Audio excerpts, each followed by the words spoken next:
uri mu kirere shaka kubyigana n'ibinyoni mu kirere uri mu kirere shaka kubyigana n'ibinyoni mu kirere sima n'urugamba rugomba twacomotse imihanda ntibagire ikinzanye kugura gisobanuro mani tuzunguriza igihumbi 2 days nzabanyaguha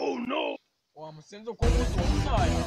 kimbabaza waruno ugize nganje kuyajana mu ndaya na indi mishinga bana n'ibiraya hano nkubituko bare kigenze isuko nzayaguha so wake kanyaguhe ariko iminsi birenga nkuhanyo yesu we ku kantu bunyijemo ntago ari ngo ubundi ko mbonye amafaranga wakuhamagara icyana nk'iki no se nk'umuntu uhamagara iki gihe koko zikari icyana wa arosheri kumamagaye nabishakaga wa tebuka amafaranga yenda no kunshira umufuka mushaka utega utatega kamoto ngiye amafaranga ndayafite hahiye ko nanjye kumwora gacupa none cyane kiranga gina bakurebe gice bagukwene gina bakurebe gice bagukwene chika bamani tonde wowe araje kuvaho gutera areza afite wambye garaje ari he araje wamusenze rami byange cyangwa muhenye no maje kuzana ibintu bya mere nagukoma wakinye umva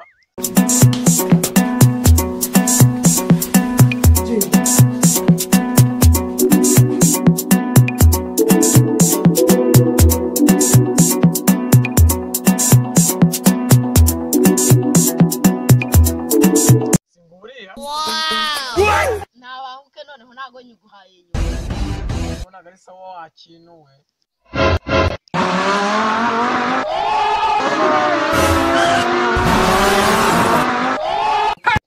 gororo rusikuba cy'abandi bo miratandukanye rama yanjye mwana kwishura nawe yaguhe nanjye ya nta mafaranga mfite ngani muhoze icyo mushaka waruno uramereza izo nkweto wambaye cyangwa cyajye mani ntacyo naguha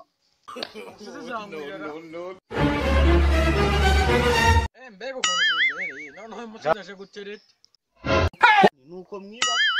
mani no mupira w'umma mwana umaze kubyimba cyavamo mu mbizange no mupira w'umma umupira wawe ntaho nago umupira njya gutereta nambaye mani we irekuntu gumbereye we nuwo kwamaye umuti ndamutereta mune yacugara kwa mama ko mubijanye ubwo nawe mukora nge navira amaho ngaho se bijyanye we uziko narinzi ko ari imikino koko uko ndababwira ngo iki